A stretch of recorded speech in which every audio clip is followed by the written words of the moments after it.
6, depends where you're looking from or where you're coming from. Let's talk about a few stats with this car. V8 supercharged engine.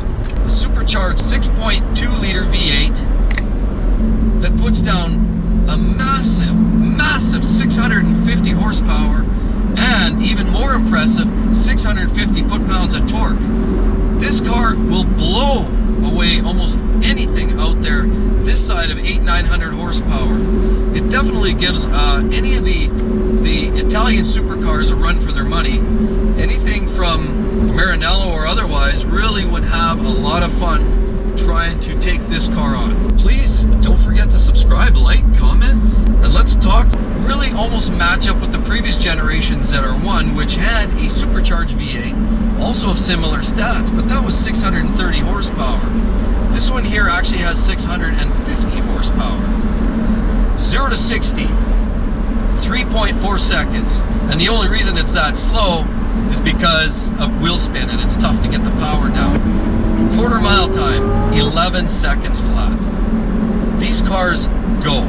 Trust me when I say there's not much that goes like this thing. So this car is equipped with the 8-speed automatic. Also a feature is a potential, the other optional transmission is the 7-speed manual gearbox available as well. I'd say for most cases, most situations, most people would opt out for the automatic. It actually shifts quite well.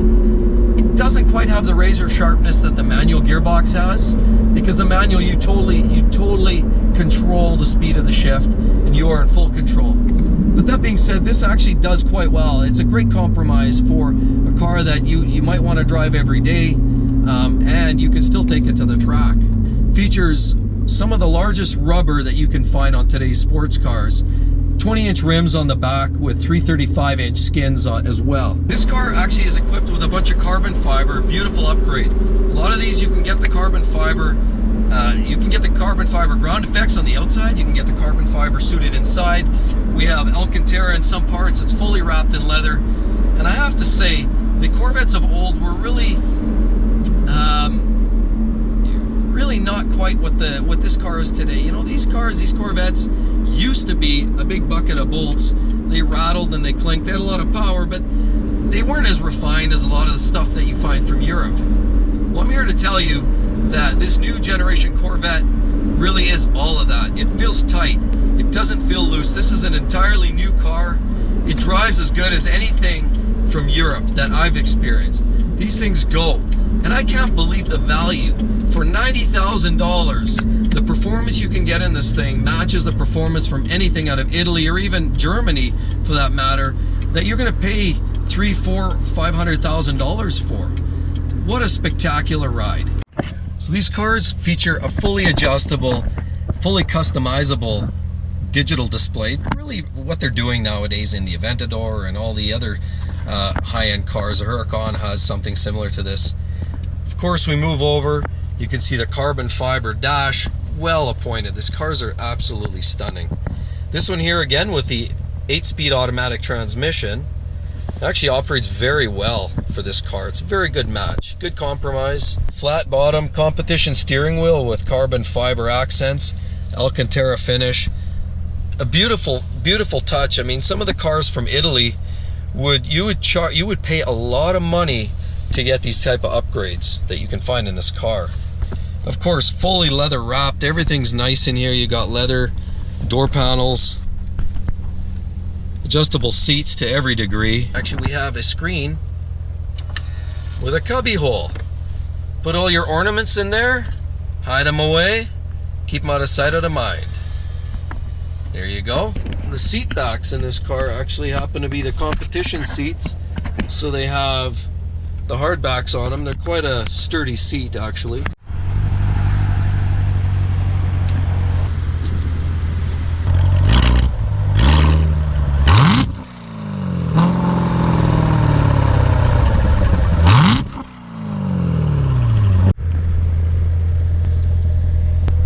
We have the wonderful competition seats here built with carbon fiber and the reinforced seat back on them.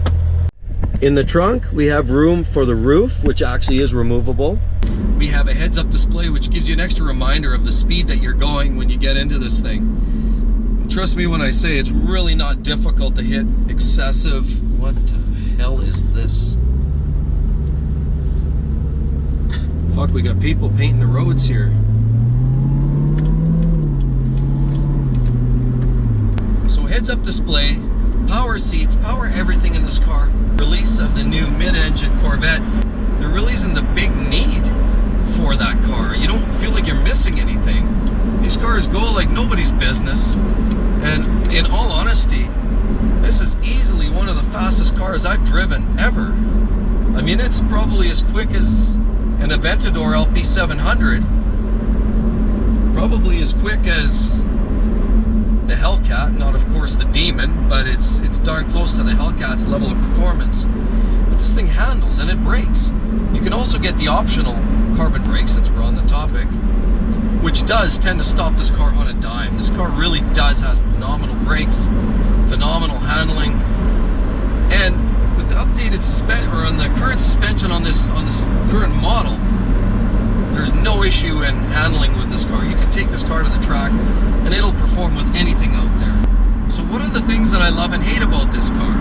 Well, let me summarize by saying, I'll give you a few things that I love about the car. The performance is absolutely mind-blowing and mesmerizing. You put the pedal down, and really, literally, within a matter of 2 to 3 seconds, bang, you're exceeding the speed limit, really, on the highway. It gets up to speed so quickly.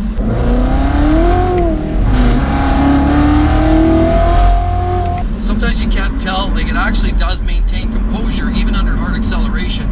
You do get wheel spin, pretty excessive wheel spin as a matter of fact, on dry, warm pavement, but it still is able to control itself very nicely. And because of that and the balance of this car, it is just, I love this thing. Another item that I love, the second thing that I love about these Corvettes, these Z06 in particular, is the fact that, you know what, they've got a dealer network. Chevrolet, you can drive this car, you can really drive it anywhere. You can drive it across the country, and you can be serviced by any dealership pretty much across America or Canada and support the service of this vehicle. You don't feel like you're going to have to kind of clench your teeth and hope for the best that nothing happens. You can roll it into any Chevrolet dealership across the nation. I love that. I just love the idea of that. You can have this kind of performance, and you don't have to worry about feeling guilty of driving this thing on the road. The third thing, another big item, what I love about this car, really in essence, is the styling. The exterior styling. And I'll be honest, in history, the Corvettes, I've always found them intriguing. I've always found them somewhat enticing, just based on the rear engine and the big end, the rear drive and the large engine that they come equipped with. But I always found them a little bit ill-proportioned, and I never really loved the Corvette styling because of the long front end and the short back end. And while some people love that for that reason, I wasn't really in love with that look. That style didn't do it for me. The interior wasn't that great either. The interior quality wasn't great. It was consistent with a Chevy Cobalt and a Cavalier. So it didn't give you something to really get excited about on the interior. But this car, this car is beautiful. The exterior, they've shortened up the proportions on the front end a little bit. Just enough to say, you know what? It balances out nicely. The front to the middle to the rear section are a lot better balanced in this car. And you feel like it's just the right proportions. This car it's awesome. I love it. The interior styling as well, if we're talking styling, way better than it used to be. It's still kind of got that cockpit, you know, driver-oriented view. But the materials are a lot nicer. You've got carbon fiber now. The interior doesn't squeak and rattle. You feel like it's fairly sturdy and it's well made. So it feels like a fine European sports car. You don't feel like there's any issue with it in terms of it coming apart at the seams. What are the three things that I don't really like about the new 2017 Corvette Z06? Honestly, I struggle to find anything I don't like about this car. You know, and I'm being fussy now. You know what? The automatic maybe isn't my favorite. I mean, a lot of cars are making it that way. That's just an option. You don't have to pick, I guess. I'm not as in love with the automatic transmission as I am with the manual. So the automatic part of it I could probably do without. That being said, it does work well and it's a good compromise. But that's probably the one thing that I don't really love. It's a little bit slow, I find, to respond to certain things. And the upshifts are a little slow and delayed, I found. Not quite the speed that I'm looking for. I love the twin clutch in some of these modern supercars. This doesn't quite have that same speed of shifting. It is really more like an automatic, and it drives a lot like that. It's a shiftable automatic, but it is a little bit delayed. What else is not to like about the Corvette Z06? You know what? Nothing. There's nothing I can find in this car that I don't like. I mean, it's got a reasonable level of quality interior. It's got a great level of quality from the outside, from what I can tell. Like, it's well put together. You don't have the big gaps and seams like the old Corvettes had. It doesn't squeak, it doesn't rattle. There's nothing to talk about on quality here. This car is phenomenal. It has outrageous performance, packaged in a relatively reasonable dollar amount. Like, you can buy this car for the same price as, you know, an M3, which is coincidentally a great car on the track, but it definitely doesn't have this level of straight line power. And oh, this car is awesome. I just love it. Does qualify as an exotic car. I know I'm going to get some haters out there that are going to say that this is not a performance car. I tend to disagree with that idea. This is truly a performance car through and through. So again, please like, subscribe, comment, and we'll talk to you soon. Bye-bye.